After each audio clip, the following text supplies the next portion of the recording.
देश में कई ऐसे लोग हैं जिनके पास रोटी, कपड़ा, मकान से ज़्यादा की संपत्ति है। वो लोग बहुत आराम से रहते हैं और कभी-कभी तो इतनी संपत्ति पकड़ी जाती है कि गिनने के लिए नोट के मशीन मंगाए जाते हैं। तो बिहार में बहुत सारी ऐसी तस्वीरें निकल कर आई हैं, लेकिन कुछ तस्वीरें ऐसी हैं जो सोचने को मजबूर करती है। हम आपको एक ऐसी तस्वीर दिखा रहे हैं। अभी पटना में बारिश हो रही है, आप देखें बारिश हो रही है और बारिश से बचने के लिए ऐसे ही एक तिरपाल के पास हम लोगों ने जगह ली थी छुपने के लिए, लेकिन यहाँ आकर के कुछ अलग तस्वीर हमें नज़र आई। और जो एक भारत का जो एक तबका है वो कैसे जीता है और किस तरह से खाता है, किस तरह से रहता है, वो हमें यहाँ पर नज़र आ रहा है। और अभी हम तस्वीर आपको दिखा दें कि अभी बारिश हो रही है और इस बारिश में बचने के लिए लोग जगह जगह से यहाँ पर अपना सर छुपाने पहुँचे हैं। सबसे ख़ास बात ये है कि बिहार सरकार के आंकड़ों की माने तो बिहार में प्रति व्यक्ति आय लगभग 50,000 रुपये है। लेकिन हमारे साथ शंभू जी हैं और शंभू जी नगर निगम में काम करते हैं, डेली बेसिस पर काम करते हैं। अभी इनके दोपहर का खाना बन रहा है, खाने की तैयारी कर रहे हैं ये। अब अंदाज़ा लगाइए कि शंभू जी की तनख्वाह कितनी होगी और इन्हें कितना नगर निगम से मिलता होगा। हम शंभू जी से बात करेंगे और जानने की कोशिश करेंगे कि कैसे उनका गुजारा होता है और जिस छत के नीचे रहना बहुत मुश्किल है, ख़ास तौर से बारिश के वक्त में, और उस छत के नीचे कैसे शंभू रहते हैं। शंभू जी ये बताइएगा आप करते क्या हैं? हम नगर निगम में झाड़ू का काम करते हैं। अच्छा, कब से काम कर रहे हैं वहाँ? 2012 से। 12 से काम कर रहे हैं जी। अच्छा, रहते कहाँ हैं? इसी में? जी। ये कब से 2012 से यहीं पर रह रहे हैं? जी। बड़े रैन बसेरा था। अच्छा, क्या हुआ रैन बसेरा को? क्या हुआ? रोड के चौड़ीकरण में वो टूट के रैन बसेरा टूट गया। पहले यहाँ रैन बसेरा हुआ करता था, लेकिन जब रोड चौड़ा हुआ तो वो रैन बसेरा तोड़ दिया गया। छत के रूप में ये प्लास्टिक लगाना पड़ा और अब इसी के सहारे। शंभू जी आप कहाँ से आते हैं? आप कहाँ के रहने वाले हैं? हम समस्तीपुर के रहने वाले हैं। समस्तीपुर के रहने वाले हैं। परिवार में और कौन कौन है? पत्नी है, बच्चे हैं, भाई हैं। अच्छा, तो मतलब कितना मिल जाता है नगर निगम में जो आप सबको चला लेते हैं, सबको मैनेज? सबको चला नहीं देते हैं। हाँ, कितने हैं ये बोले तो चलाने को तो भरपूर रोटी भी नहीं हो पाता है। अच्छा, जैसे तैसे देख ही रहे हैं। हाँ। अब यही व्यवस्था में दिन भी काटना है और रात भी काटना है। तो यहाँ पर आप अकेले रहते हैं? जी जी। घर नहीं जाते हैं? जाते हैं। अच्छा, कब जाते हैं घर? 2 महीना, 3 महीना, 4 महीना, 1 दिन 2 दिन के लिए जाते हैं। अच्छा, और फिर लौट के आ जाते हैं? फिर लौट के आ जाते हैं। तो इतना कमा लेते हैं यहाँ से कि वहाँ काम चल जाता है? नहीं, वहाँ भी लोग जो घर पर हैं वो भी काम करते हैं। अच्छा, परिवार में कुल कितने जन हैं? हम 4 हैं व्यक्तिगत। 4 हैं। जी। अच्छा, हस्बैंड, वाइफ और बच्चे? बच्चों को पढ़ा रहे हैं या फिर कब? नहीं पढ़ा रहे हैं। अच्छा, क्या मतलब क्या बनाना चाहते हैं? जो बने वो उसकी भविष्य। हम बस सरकारी स्कूल में पढ़वा रहे हैं। सरकारी स्कूल में लगता है कुछ बन जाएंगे?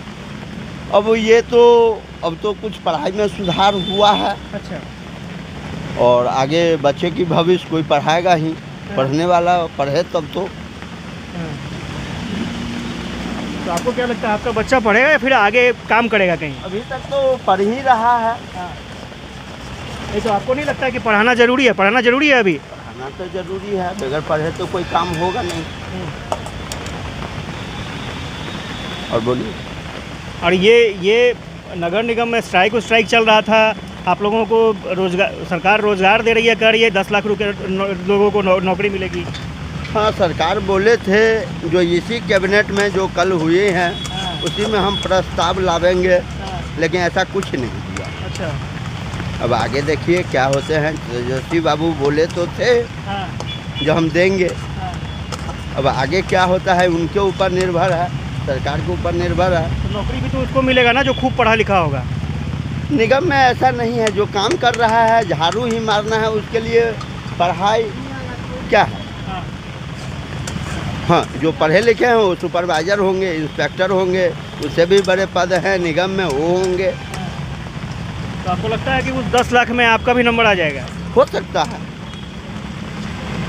पिछले बार तो हाई कोर्ट बोला तब जाकर के आप लोग को स्ट्राइक खत्म करना पड़ा। जी, इस बार भी हाई कोर्ट के ही हस्तक्षेप से हुआ है।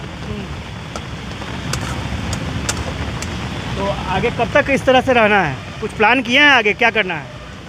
बस यही ज़िंदगी जीना है, जब तक बर्तन तब तक बर्तन, रामा हो रामा। तो हर दिन लाते हैं, कुछ कुछ बनाते हैं, हर दिन का ये है? जी, रोज़ लाना है, रोज़ खाना है, क्योंकि यहाँ देख ही रहे हैं व्यवस्था। ला के रखो तो चूहा महाराज अपनी भोजन में उपयोग ले लेते हैं। अच्छा। बारिश में भीग जाते हैं। आप अकेले रहते हैं और भी लोग रहते हैं आपके साथ? ये सब जो हैं सब एक संग ही रहते हैं। कोई ठेला चलाते हैं, कोई कुछ करते हैं, कोई कुछ करते हैं। हाँ। तो आप लोग ठेला चलाते हैं क्या? नाई वाला काम। नाई वाला काम करते हैं। अच्छा, लगता है महंगाई क्या लगता है, महंगाई सही में बढ़ गया है? महंगाई तो बढ़ल है, ये आपको नहीं लगता है? अभी तो मार्केट में सामान खरीदते ही होंगे, ऐसा तो नहीं है नहीं किनते होंगे। नहीं, हम इसलिए पूछ रहे हैं कि महंगाई बढ़ने के बाद लोगों ने कम कर दिया है इस्तेमाल करना, खाना पीना कम कर दिया है। आप लोगों को कैसा लगता है महंगाई? बाकी लोग तो खा ही रहे हैं। महंगाई तो जो है वो तो देख ही रहे हैं, 34 रुपये किलो आटा है।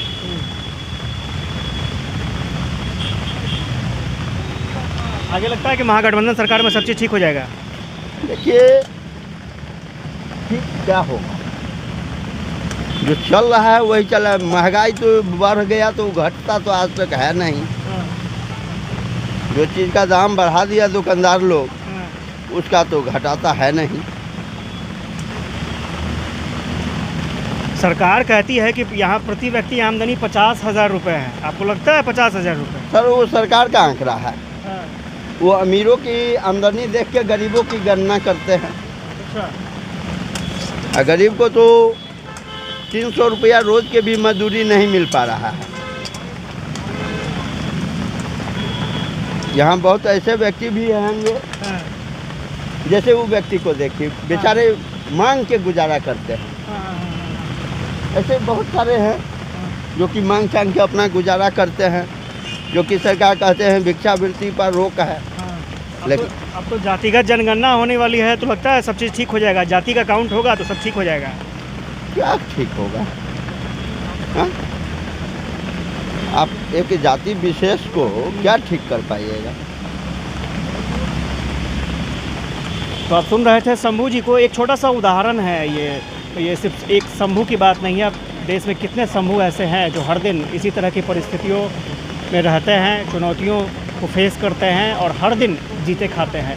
तो स्वाभाविक तौर पर सवाल उठना लाजमी है कि अगर आप प्रति व्यक्ति आय 50,000 आंक रहे हैं, तो ऐसे में ऐसे लोगों का क्या होगा? ऐसे लोग जो फुटपाथ पर रहते हैं, जिनके सर पर छत नहीं है, तो वैसे लोगों के बारे में भी सोचना पड़ेगा। हालांकि सरकार से लोगों को काफ़ी उम्मीदें नज़र आती हैं, हर सरकार उम्मीद लेकर आती है, लेकिन शंभू जी को लगता है ये सिर्फ कहने की बातें हैं। जब तक राहत आम लोगों तक नहीं पहुंचती है, तब तक उम्मीदों की बात सिर्फ कागज़ के पन्नों तक ही सीमित रहती है। आशुतोष चंद्र, यूबी न्यूज़, पटना।